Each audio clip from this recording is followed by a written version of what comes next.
welcome to this webinar that I'm super excited about. But then I'm super excited about everything, so it's nothing new. I think I should just stop saying that.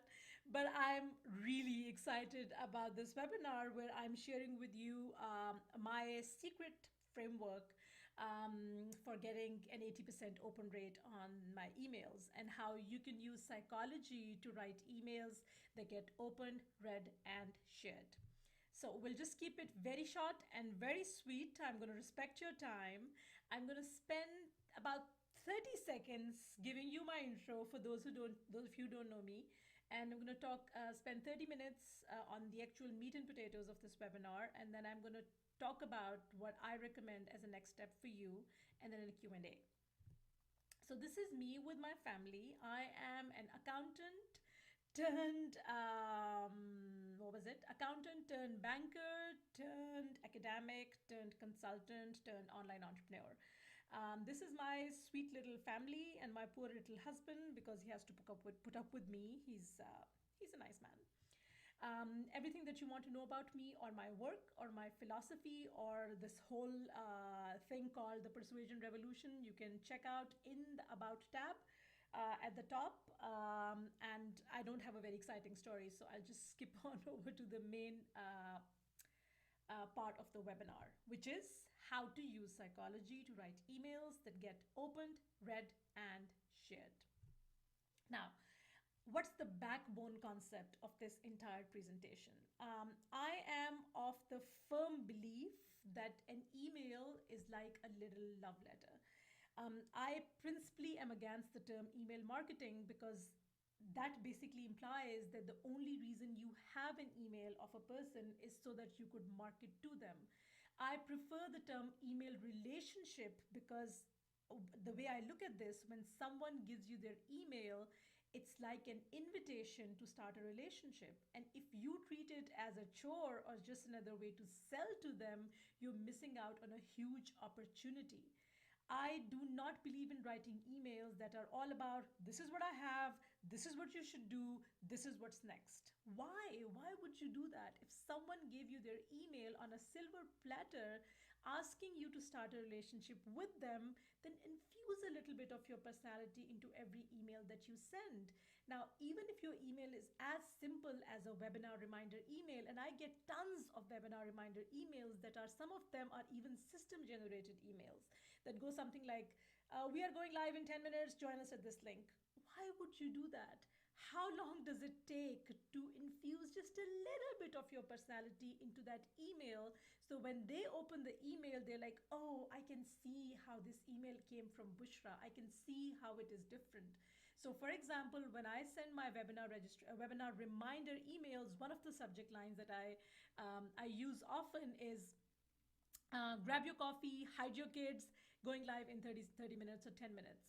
There is this, you can see, you can look at the email, and that email will stand out among all the other webinar reminder emails that you might be receiving. Now, I know, for example, at this time, there are many other webinars happening at the same time, but I still have about 200 people live with me on this webinar. Why? Because I infuse a little bit of myself into every email that I send. At least that's what I like to think is the reason.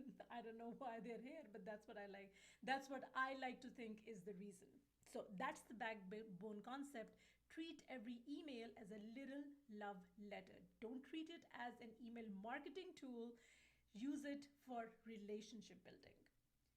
Now, I've had this kind of results as well. So there are times when I've had results like 24% open rate, 32% open rate. And then there are times when I have like this type of results. Now, I've had numbers, open rates as high as 92%.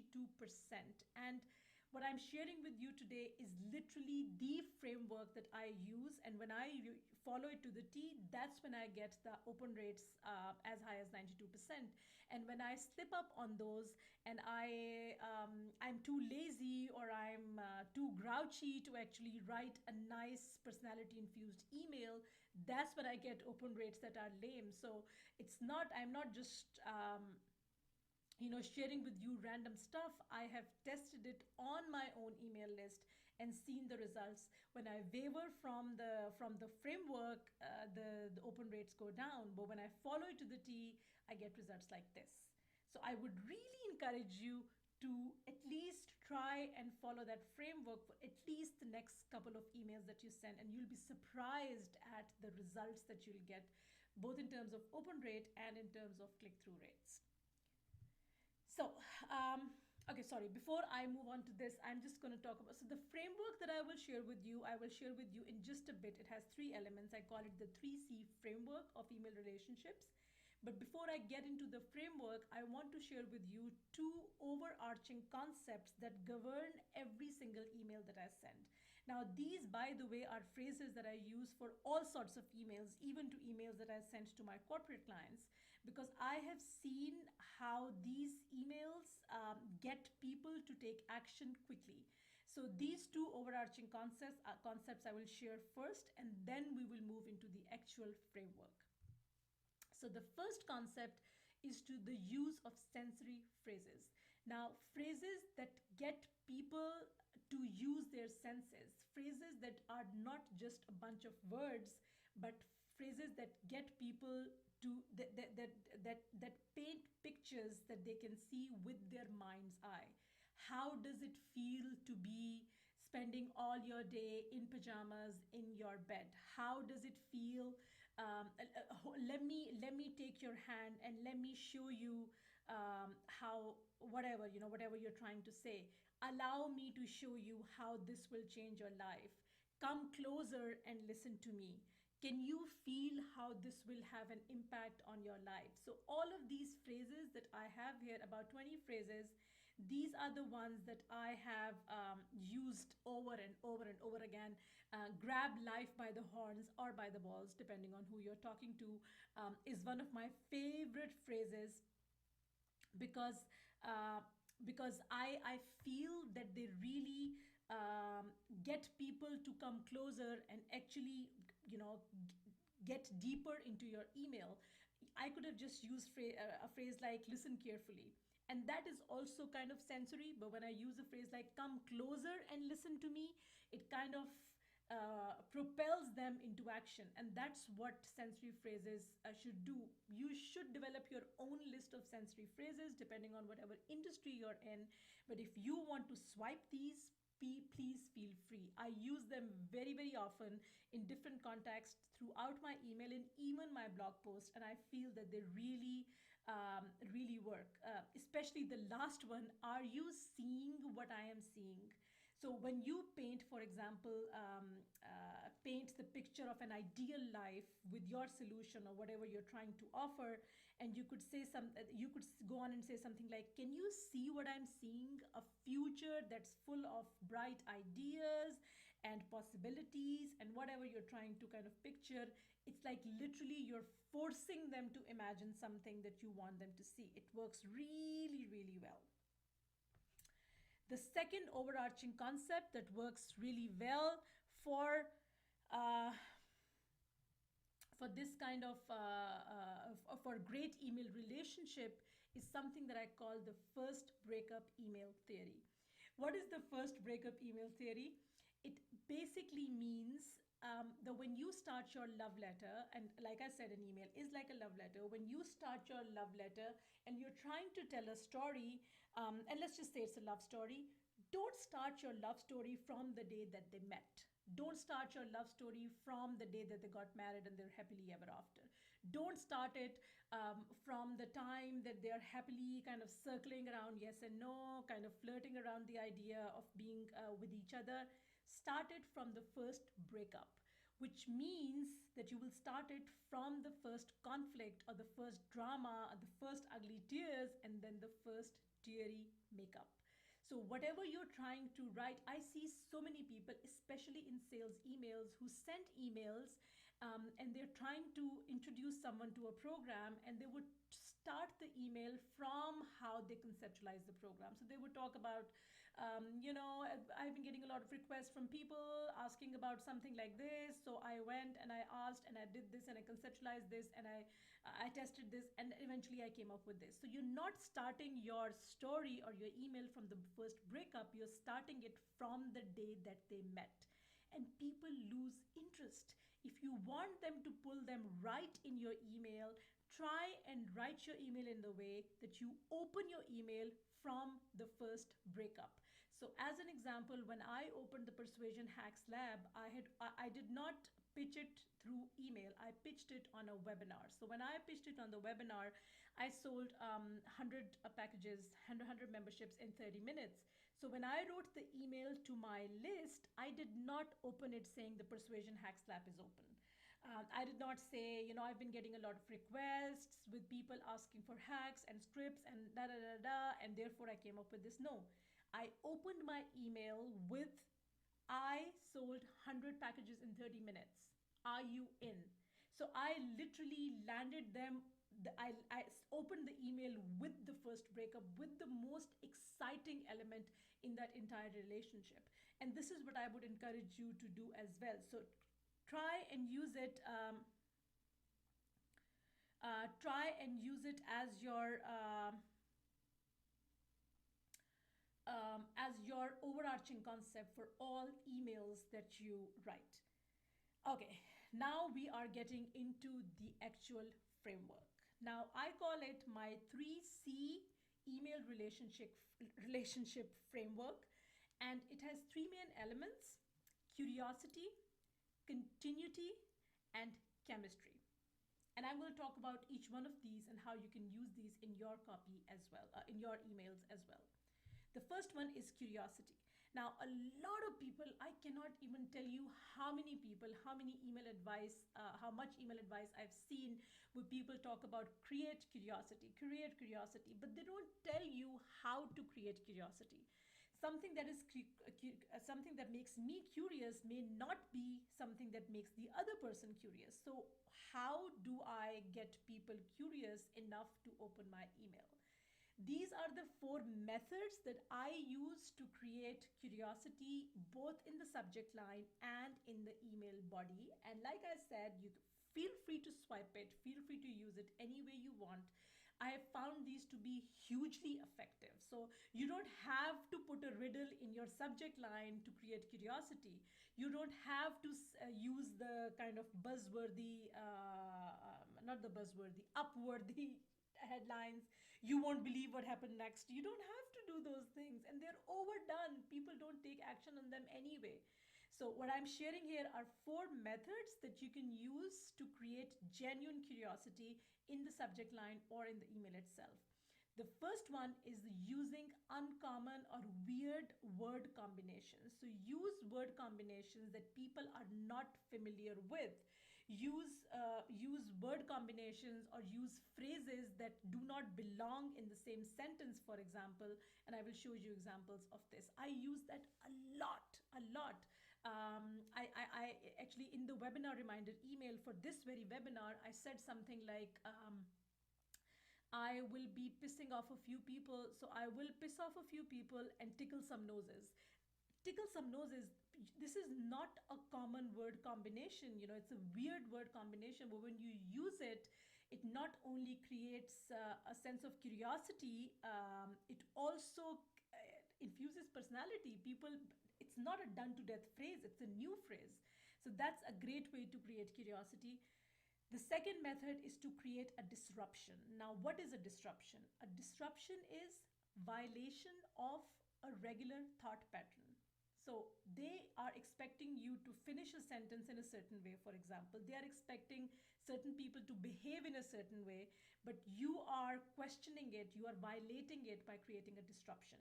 Example, I will give you lots of disruption examples, so don't worry about it right now. As an example, instead of saying, if I say the phrase, it cost an arm and a leg, when I say it cost an arm and you are expecting me to say a leg. But what if I say cost an arm and an armchair? That's a disruption because you're violating the regular thought pattern. It works beautifully. Number three, open an information gap. So you give them something that they will do anything to satisfy. You will say something which is so unlikely that they will want to click through just so they can satisfy their curiosity. And the last one is using a tease.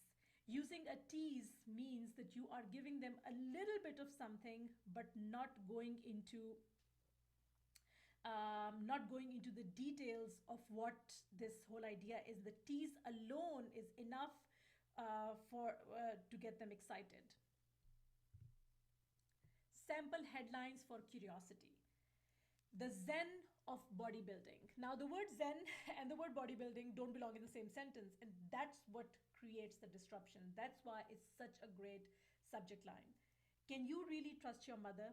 Now, a person like a mother is not someone that you associate with being, untrustworthy. You can't, you don't. So when I use a statement like this, you're like, oh, I need to find out what this is about. What Lindsay Lohan can teach us about self control? There should be a question mark there. Um, you'd be like, really? Can Lindsay Lohan teach us something about self control? That is such a huge violation of the regular thought pattern that you would want to open the email just to see what you have to say. This is how lame writers are making six-figure incomes. Again, disruptive. Can a polar bear win a mud wrestling match? Extremely disruptive. It's not only disruptive, it's also a tease.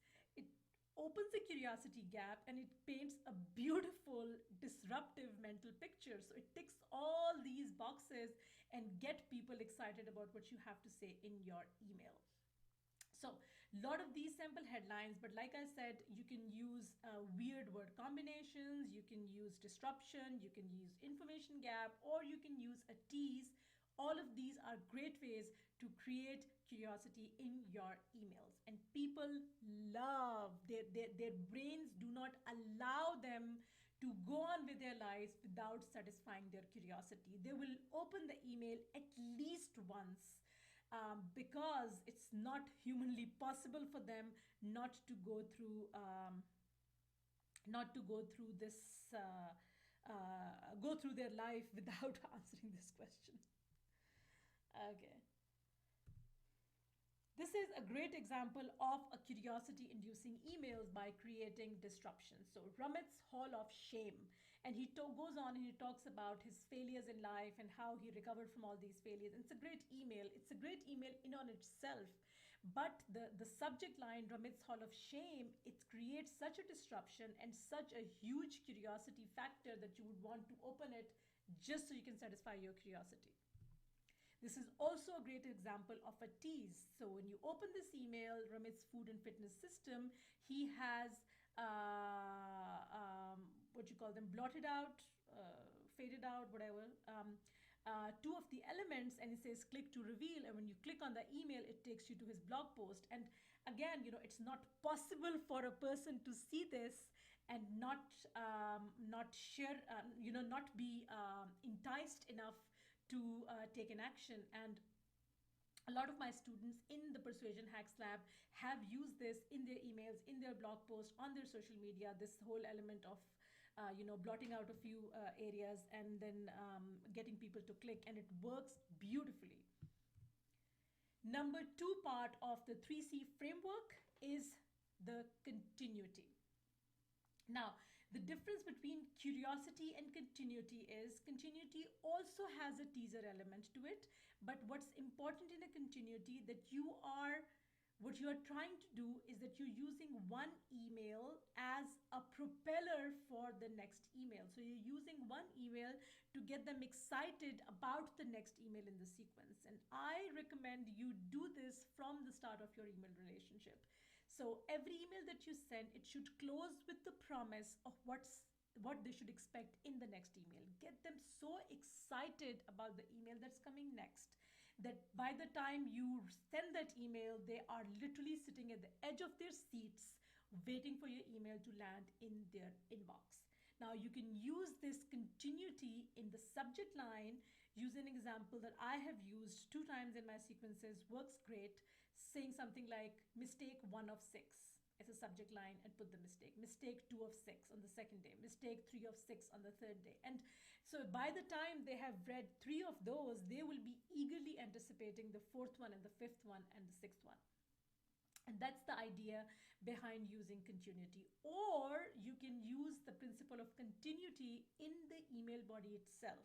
And I will show you three examples, three sample copy that you can swipe and use um, in your own emails to create continuity, so that by the time the next email comes, people are super excited to see what you have to offer. So, saying something like, stay tuned because tomorrow you will discover the number one way to get rid of weeds in your garden. It's so easy and it works like magic. So you see, by the time tomorrow rolls around, they'd be like, okay, where's my email? Number two, in just 3 days from now, you'll get instant access to this absolutely free webinar, but it's first come, first served. So be sure to keep a close eye on your inbox on Tuesday morning. You bet they will keep a close eye on their inbox. Number three, tomorrow you'll discover the best way to get rid of belly fat without hunger pangs and without exercise. See you in 24 hours. You won't want to miss this fat busting secret. Now, obviously, the copy varies from who your ideal buyer is. It depends on who you're talking to. But just to give you an idea of how you can use one email as a tool to create excitement and anticipation for your next email. And if you start doing this from the very first email that you send your list, trust me, you will train them to expect your emails, and you will train them to look forward to your emails every time you send them. The third one, and the most important element in the 3C email relationship framework, is called chemistry. Now, about 95% of the advice on email marketing out there focuses on the first two elements. It focuses on how you can create open loops and curiosity and continuity and all of that. But not a lot of people talk about chemistry. And for me, this is the most important element, because the way I see this, when people get on your list, they don't get on your list because they need more information. Everyone has information. People are inundated with information. The reason they get on your list because they see something in you that they connect with. So there is a chemistry, whether they consciously admit it or not. And if you don't capitalize on that chemistry, if you use all those buzzwords or all those techniques or all those similar, done to death words that everyone else is using, you lose that chemistry. The reason they're on your list is because they want to hear from you in your voice and see your personality. Don't send them robotic emails. Don't send them. I gave you an example of a robotic email, even if it is something as simple as a webinar reminder email. Don't send them an email that says, join us live in 15 minutes at this link below. It's a very robotic email. It's disrespectful to the person who got on your list because he or she wants to hear from you in your voice and see your personality. So the idea of chemistry is to bring your personality into every email that you send. Don't use phrases that everyone else is using. Don't write robotic emails. Don't use robotic greetings. If everyone is saying ciao, you would say ciao, and you would say ciao in every single email. Don't write about me or you, write about us. It's a love letter. And then let them see you, really see you. Talk about your day, talk about your children, your husband, your life, how you spilled your coffee on your computer, God forbid if that happens. But just give them an insight into your life. They did sign up. Trust me, they did not sign up for the information. Everyone has enough information. They signed up because they saw something in you that they like. So let them see you. And then write like you're talking to your BFF. Now, it's easier said than done. It's very easy to say, write like you're talking to your BFF. But trust me, the more you write with your personality, the more you will enjoy this. I love writing emails to my list. I just love writing emails to my list simply because it's it's fun. It's so much fun. It's a lot of fun, and that's why I keep doing it, and I send a lot of tons of emails. Now I'm going to show you example of chemistry gone horribly wrong, or actually basically no chemistry. So this was a set of emails that I received from some of these really big names, and I am on their list because they provide immense value, and they're all great source of information. But they were all affiliates for B School, and when they send, and B School is a great program, but when they send these emails, if you look at these emails, you cannot tell which email came from who. B School closes today, Denise is saying. Laura is saying B School enrollment ends today. Natalie is saying, up for B School. Speaking of B School, the subject line is different, but it's still about B School. Amy Porterfield, again B School. Derek Halburn, considering B School, read this today. There is not a hint of personality in any of those emails. And it's so sad because you are losing your voice and your personality and your chemistry in this noise where everyone is talking about B School, and B School has like tons of affiliates. If you really want to stand out, it would have taken just one of these people 5 minutes to put together an email that really, really talks about, that is from the heart, that reflects the personality of that person, and not just a regular B School closes today, B School ends today. It's very easy to do, but it's very easily overlooked as well. And I would highly recommend to put some energy and time into infusing your personality and not make the same mistake, because all of these people have really strong brand voices, but you don't see that brand voice, that personality in these emails at all. They seem very robotic, and it's such a loss. Let me show you here an example of a bursting with personality email that talks about the same thing. Something is closing, something is expiring. This is from Acuity Scheduling. They could have said something like, your account is expiring, act now. Time sensitive, your account is expiring. But they didn't. They said, Mayday, your Acuity account is expiring in 3, 2, 1. Sound the alarms, your account expires soon. Okay, so alarms aren't a necessity, but we did want to pop in and let you know that your trial of Acuity Scheduling will officially expire in 2 days. When that day arrives, cue dramatic, harpish, whatever progression. I love this. I have not been using this service for more than 5, 6 months now, but I'm still on their list because of the sort of emails that they write. It's so beautiful to see them bring their personality and bring their chemistry right into these emails. I think that's beautiful, and that's what all of us should try and do. I'm going to also show you my own email that was for Persuasion Hacks Lab. And again, I could have said something like, the price is about to go up, time sensitive. If you're interested in PH Lab, open now. Interested in PH Lab, read now, time sensitive. I didn't. I wrote, wake up dude, price goes up in 2 days. And this not only got me huge open rates and click-through rates, someone actually wrote back to me and said, when I grow up, I want to write emails that start with wake up dude. It was so interesting. It was so bursting with personality and disruptive that people not only acted upon it, but it also was memorable to them. So this was it. This is my secret framework, the 3C framework for email relationships. I hope you find this useful. As a next step, I would highly encourage you to check out the Persuasion Quickies. One of the quickies, which is about how to write autoresponders that convert, actually gives you the swipe files and the actual templates that you can use to create your own autoresponder sequences. It's literally a copy and tweak and persuade kind of template that you can use for your own autoresponders, so that when someone gets on your list, you start off the relationship on the right foot using the 3C framework and making sure that you develop a relationship that eventually translates into sales. So you can check out the Persuasion Quickies in the link right underneath this video. And I have had hundreds of people take this training, and I have personally witnessed how their open rates and how their click-through rates and how their conversions have improved as a result of using these templates. So I would highly encourage you to check it out. It's a mini training. It is super, super, super affordable. It does not get any more affordable than this. It's 19 bucks, for God's sakes. So check it out. And now that you have the 3C framework, I want you to start strong and remain strong. Treat emails like a relationship.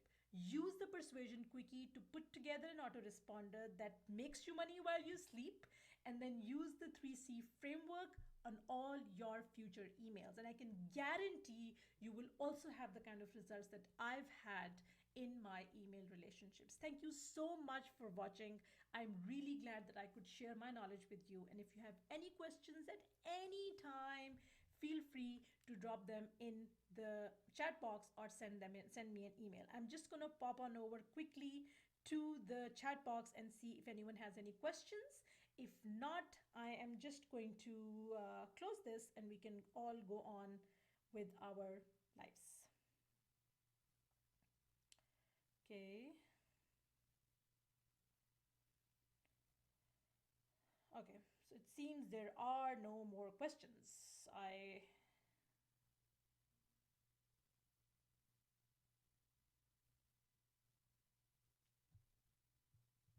Okay, so we're all set to go. Thank you so much. I have answered most of the questions that people have had. If you still have questions, you can email me anytime. You know that. And I would just request you, if you enjoyed this webinar, if you had fun watching this, if you had fun listening to my rant, I would really appreciate if you could share this with on your timeline or with your friends or with anyone who you think could benefit from this. It does not require an opt-in, so you can just pop that link into your Facebook or onto your Twitter or Instagram or wherever, and people can come right back to this link and watch this live. So there is no opt-in required, but I would love if you could share this with your peeps, and I'm sure they would love you for it. Thank you so much for watching. Bye bye.